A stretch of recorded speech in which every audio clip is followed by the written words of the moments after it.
नमस्कार। मेरा नाम भाऊ तोरसेकर। आप देख रहे हैं प्रतिवाद। दोस्तों, एक भी अच्छी खबर पंजाब से नहीं आ रही है। यानी मैं कांग्रेस पार्टी के बारे में बोल रहा हूं। जब चुनाव आता है उसी वक्त कांग्रेस का हाईकमान पंजाब में गलत दावपेच क्यों खेलता है, ये मेरी समझ के बाहर है। क्योंकि जो कुछ हुआ है 5 साल पहले, कांग्रेस जीतने वाली थी, उसको राहुल गांधी और प्रियंका वाड्रा ने हार के कगार पर लेकर खड़ा किया था। और वहां आम आदमी पार्टी जीत गई। मुझे याद है, उस वक्त किसी ने बड़े दिल्ली के पत्रकार ने एक खबर दी थी कि आम आदमी पार्टी के दिल्ली के मुख्यमंत्री केजरीवाल ने उस पत्रकार को बताया था कि हम बिल्कुल हार रहे हैं, हमको कोई होप नहीं है पंजाब से। लेकिन जिस ढंग से चरणजीत चन्नी को लाया गया और अमरिंदर सिंह को हटाया गया पंजाब की मुख्यमंत्री कुर्सी से, तब जाके उस पत्रकार को केजरीवाल ने बताया था अब हम शायद जीत सकते हैं। यानी केजरीवाल को जिताने के लिए, केजरीवाल के आम आदमी पार्टी की सत्ता लाने के लिए अगर अच्छे प्रयास, बड़े प्रयास किसने किए होंगे, तो उसका नाम है राहुल गांधी और प्रियंका वाड्रा। कोई जरूरत नहीं थी। सबसे सीनियर, सबसे वरिष्ठ नेता और अच्छी सरकार चलाने वाले और पॉपुलैरिटी में जो टॉप थे, उस अमरिंदर सिंह को लगातार अपमानित किया जा रहा था कि वो पार्टी से बाहर निकले। और इसी के लिए शायद भाजपा से बाहर निकले हुए नवजोत सिंह सिद्धू को पार्टी में लाया गया, कांग्रेस में लाया गया। ठीक है, अगर आप लाना चाहते हो तो लाओ, कोई बात नहीं। उसको, नवजोत सिंह सिद्धू भी पंजाब का मुख्यमंत्री बनना चाहता था। कांग्रेस में प्रवेश करने से पहले सिद्धू ने अपनी एक पार्टी, शायद वॉइस ऑफ पंजाब नाम की पार्टी बनाई थी, जो, और एक खिलाड़ी है प्रगट सिंह, उनको साथ में लेकर एक बड़ी प्रेस कॉन्फ्रेंस नवजोत सिंह सिद्धू ने की थी और वॉइस ऑफ पंजाब इस नाम का कोई संगठन डिक्लेयर किया था। लेकिन वो संगठन और कहीं जाने के पहले ही, देखते देखते 2-3 महीने में सिद्धू प्रगट सिंह को लेकर कांग्रेस में जमा हो गए और अमरिंदर सिंह के खिलाफ इन्होंने मुहिम छेड़ दी। ये हाईकमांड का जो तरीका है वो समझ में नहीं आता। यानी अपनी ही पार्टी वो बनाएंगे नहीं, और कोई क्षेत्रीय नेता कांग्रेस को बनाना चाहता है तो वो बिगाड़ने की कोशिश राहुल गांधी और प्रियंका वाड्रा जरूर करती है। 5 साल पहले यूपी के चुनाव हो रहे थे, जब पंजाब के हो रहे थे, उस वक्त राहुल गांधी ने अपनी बहन को, प्रियंका वाड्रा को यूपी का प्रभारी बनाया था कि 2024 के लोकसभा चुनाव जीतने हैं और पूरा यूपी कांग्रेस को सबसे बड़ी पार्टी बनानी है, और इसलिए प्रियंका वाड्रा को यूपी का प्रभारी बनाया था कांग्रेस का। प्रियंका वाड्रा पहले दिन प्रभारी बनकर पहुंची तो उनको, उनका स्वागत करने के लिए मानो कोई हाजिर नहीं था। तो ये, जहां पार्टी का संगठन भी नहीं है, वो राज्य जीतने के सपने देखना कोई गलत नहीं है, लेकिन उसके लिए मेहनत करना जरूरी है, और मेहनत करने के लिए कार्यकर्ताओं को जोड़ना जरूरी होता है। तो यूपी का तो संगठन था ही नहीं, उसको बिगाड़ने का सवाल ही नहीं उठता। लेकिन जिस पंजाब में 10 साल के बाद बड़ी मेहनत करके अमरिंदर सिंह ने फिर से कांग्रेस पार्टी खड़ी की थी और कांग्रेस को सत्ता तक लाया था, बहुमत तक लाया था, बस उसी अमरिंदर को खत्म करने के दाव पे अगर राहुल गांधी खेलेंगे तो कांग्रेस पंजाब क्या जीतेगी और देश क्या जीतेगी। तो एक तरीके से अमरिंदर सिंह को इस्तीफा देने पर बाध्य किया गया, उनको पार्टी छोड़ने तक समय आ गया, और उनके जगह लाया किसको गया? चरणजीत सिंह चन्नी। क्यों? किसी ने इनके दिमाग में भर दिया कि भाई दलित सिख जो है वो चरणजीत सिंह चन्नी के कारण कांग्रेस के साथ आ जाएगा और अकालियों पर मात कर पाएंगे। बात ये होगी कि दलित सिंह इनके साथ आया नहीं, वो गया आम आदमी पार्टी के साथ, और चन्नी भी अपनी जगह चुनाव हार गए, और पंजाब में कांग्रेस पार्टी हार गई और प्रचंड बहुमत से आम आदमी पार्टी चुनकर आई। ठीक है, अब जो कुछ हो गया, 5 साल पुरानी बात है। अब जो कुछ पार्टी है, जो कोई लोग चला रहे हैं, उसमें अलग अलग लोग हैं, कोई बाजवा है, कोई और है। ये लोग अपनी तरीके से, कांग्रेस के पुराने नेता और कार्यकर्ता अपने तरीके से पार्टी को खड़ी करना चाहते हैं। तो राहुल गांधी का योगदान पंजाब में क्या है? तो आप खेल बनाओ, मैं खेल बिगाड़ूंगा। और उसी तरीके से बीच में अब चुनाव आ गया, तो उसमें जो पार्टी का नया गठन किया गया, जो नए पदाधिकारी चुन गए, उससे पूर्व मुख्यमंत्री चरणजीत सिंह चन्नी कमाल से नाराज है।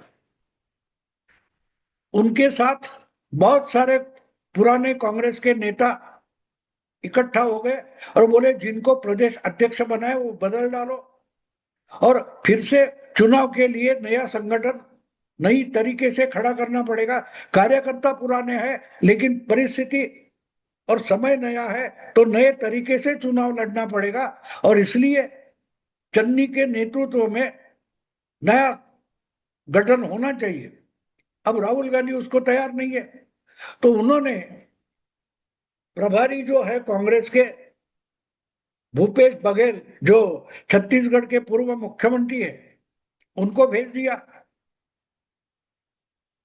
बात यह है कि चन्नी ग्रुप जो है, वो अगर आपसे मिलना ही नहीं चाहता, जहां तक मेरी जानकारी है, दिल्ली में हो या चंडीगढ़ में हो, भूपेश बघेल गए, तो भूपेश बघेल से मिलने को भी चरणजीत सिंह चन्नी ने इनकार कर दिया। और जब उसके बाद डिमांड रखी कि भाई हमको जो अध्यक्ष है, प्रदेश अध्यक्ष है राजा वडलिंग, उनको बदलना चाहिए। अब ये बात हो गई कि बघेल गुस्से में आ गए और उन्होंने प्रेस कॉन्फ्रेंस लेके पत्रकारों को बता दिया ये कोई गुड्डा गुड्डी का खेल नहीं है कि आज किसी को प्रदेश अध्यक्ष अपॉइंट किया, कल बदल दिया। अब राहुल गांधी और प्रियंका वाड्रा जिस ढंग से नवजोत सिंह सिद्धू नाम का गुड्डा लेकर आते हैं और उसको पंजाब कांग्रेस का अध्यक्ष बना देते हैं, और वो मुख्यमंत्री अमरिंदर सिंह से खेल खेलता है, उसको गुड्डा गुड्डी का खेल नहीं तो और क्या गोल बोल सकते हैं। तो एक तरीके से पंजाब में कांग्रेस टूट रही है, हर दिन खबरें आ रही है। ये भी बोला गया है कि कांग्रेस के कोई पूर्व मंत्री वगैरह वरिष्ठ नेता है, वो दिल्ली में चुपचाप आकर, लोकसभा के सदस्य है, वो चुपचाप आकर गृह मंत्री अमित शाह से मिले भी है। यानी चरणजीत सिंह चन्नी जो है, उनका जो नाराज गुट है, वो एक तरीके से बीजेपी से संपर्क बनाए हुए है, वो कांग्रेस छोड़ना चाहता है। दूसरी जगह बीजेपी अपनी तरीके से पंजाब में हिंदू वोट का कंसोलिडेशन करके हिंदू वोट पर अपनी ताकत बढ़ाना चाहती है।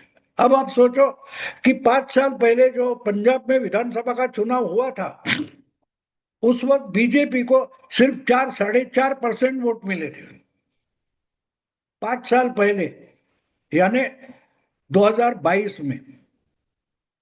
उसके बाद जब लोकसभा चुनाव हो गया, तो लोकसभा और विधानसभा दोनों चुनाव पहली बार बीजेपी ने अपने खुद के ताकत पर, बलबूते पर लड़ी है। जिस बीजेपी को 5 साल पहले सिर्फ 4-4.5% वोट मिला था, इसका कारण था दोस्तों, बीजेपी कभी भी हिंदू पार्टी होकर भी हिंदू पार्टी तरीके से पंजाब में लड़ी नहीं है। पंजाब में 45-50% हिंदू रहते हैं। बीजेपी हमेशा अकालियों के साथ रही, तो बीजेपी को अकालियों के इशारे पर नाचना पड़ा है। तो पंजाब के हिंदू हमेशा अकालियों के खिलाफ ज्यादा रहे, और इसके लिए बीजेपी को हिंदू पार्टी होकर ही उन्होंने वोट नहीं दिया, बल्कि कांग्रेस को दिया है, आम आदमी पार्टी को दिया है, लेकिन बीजेपी को वोट नहीं दिया हिंदुओं ने। क्यों? क्योंकि ये पार्टी बीजेपी हिंदुओं की बोलती है, लेकिन पंजाब में ये अकालियों की पार्टी बन जाती है।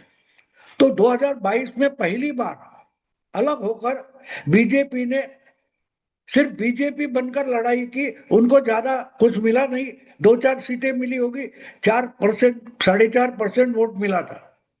लेकिन उसके बाद लगातार जो पॉलिटिक्स हुई 2024 तक, यानी 2 सवा 2 साल बीजेपी अपना संगठन बनाती रही।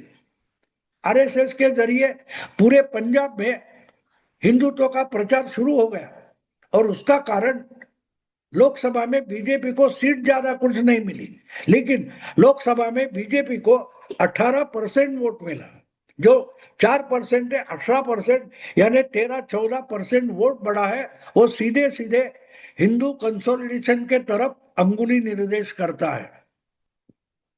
अगर बीजेपी सिर्फ हिंदुओं की पार्टी या अकेली लड़ना चाहती है, तो हिंदू बीजेपी के साथ खड़ा हो सकता है। इसका यह सबसे बड़ा इशारा या सिग्नल था, और इसलिए आज की जो खबर सुनने को मिल रही है, बहुत सारे प्रयास चल रहे हैं अकाली और बीजेपी को साथ लाने के, लेकिन बीजेपी के वरिष्ठ नेता बोल रहे हैं जो कुछ परिणाम हो, अकालियों के साथ नहीं जाना है। बातें करते रहेंगे, बहुत कुछ होगा, लेकिन बीजेपी पंजाब का विधानसभा चुनाव अपने अकेले के दम पर लड़ेगी, ये फाइनल है, फाइनल है। और इसका कारण साफ है, अगर पंजाब में 45% से ज्यादा हिंदू है, तो सिर्फ हिंदुओं की पार्टी बनकर बीजेपी वोटर के सामने जाती है, तो उस पार्टी को शायद 30% उसमें से वोट मिल सकते हैं। यानी आप सोचो कि 45% हिंदू है वोटर, 45% में अगर 60%, 45 में 60 मतलब 30% होता है, टोटल वोटर में 30% होता है। 100 में 60 जो होता है, अगर हम 45 में 60 निकाले तो वो 28-30% होता है। और पंजाब में कांग्रेस, अकाली दल, आम आदमी पार्टी, ऐसे चौतरफा मुकाबला होता है, तो 28% बहुत वजनदार बन जाते हैं। तो बीजेपी उसमें लगी है, बीजेपी वोट जुटाने में लगी है, और कांग्रेस और राहुल गांधी पार्टी की टूट करने में लगे। यानी कांग्रेस में टूट हो रही है और बीजेपी में जुट हो रही है।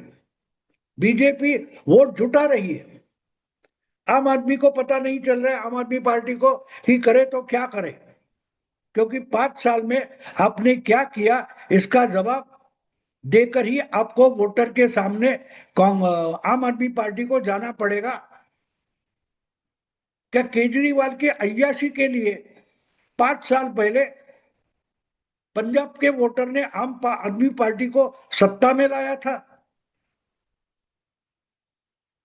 केजरीवाल दिल्ली में चुनाव हार गए, और उसके बाद उन्होंने चंडीगढ़ में, पंजाब में जाकर अय्याशी शुरू की है। उनके लिए सरकार का बंगला है, सरकार की गाड़ियां है, सरकार का हेलीकॉप्टर, सरकार का हवाई जहाज लेकर केजरीवाल देश भर घूमते हैं।